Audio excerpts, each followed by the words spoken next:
Following today's Denver Broncos ramp-up training camp practice, Sean Payton spoke with the media, and he revealed that the Denver Broncos are dealing with yet another injury at the wide receiver position. Now, this information is coming courtesy of a Mike Kliss article. So if we come over here, it says second-round rookie wide receiver Marvin Mims continues to be plagued by soft tissue leg injuries. He missed the final week or so of OTAs and minicamp with a hamstring pull, and he will miss the early part of training camp because of a pull to his other hamstring that he suffered in a recent workout.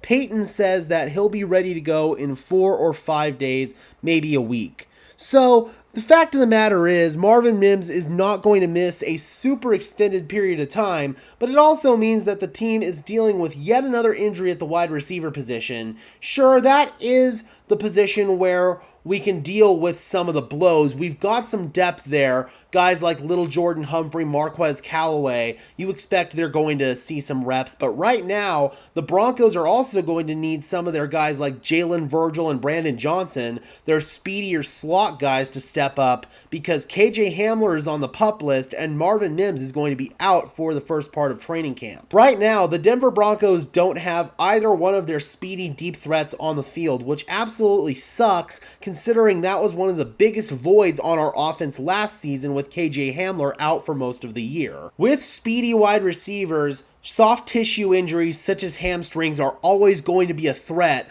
We saw that with KJ Hamler all the time, and now unfortunately we're seeing it with Marvin Mims. Here's hoping that this doesn't set a trajectory for Marvin Mims' career, and his career is not going to follow a similar path to KJ in that it's nothing but one big hamstring pull. I really hope that Marvin Mims can shake off these injuries as soon as possible and is able to get back on the field for the Denver Broncos as we progress into training camp, because this is his rookie season. He needs to still be able to get his feet wet, develop that timing and that chemistry with Russell Wilson. Russ needs to be able to know when Marvin Mims is going to come out of the breaks on his routes. Marvin needs to know, quite frankly, where he needs to sit in space in order for Russell Wilson to deliver a well-timed ball. Those two need to get those reps together. And now, with Marvin Mims out for at least the first part of training camp, that's not going to be able to happen, and that sucks.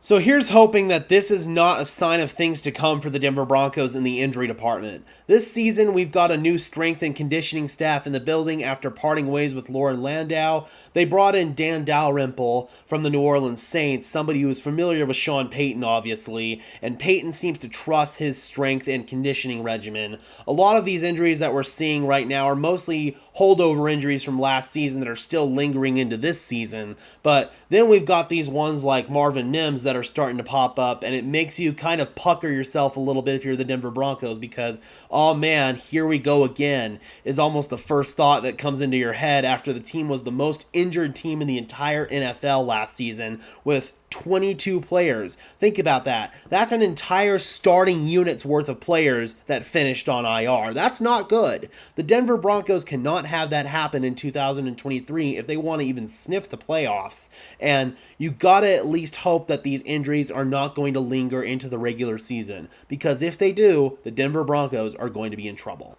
All right, Broncos country, I'm curious, how do you guys feel about the news that Marvin Mims is going to miss the first part of his rookie training camp with an injury? Drop those comments down below, guys. I would love to hear your thoughts as always. And be sure to stay tuned for more training camp videos as we go throughout the remainder of today, as well as the remainder of training camp as a whole. We will have multiple videos coming out every single day during training camp, bringing you all kinds of recap content, press conference videos, you name it, we will have it here on Denver Broncos Syndicate. So if you enjoy all this extended training camp coverage, be sure to subscribe to the channel and ring that notification bell so you don't miss any content as we upload it. And until next time, guys, this has been another episode of Denver Broncos Syndicate. I am your host, Gage Madrid, saying peace out.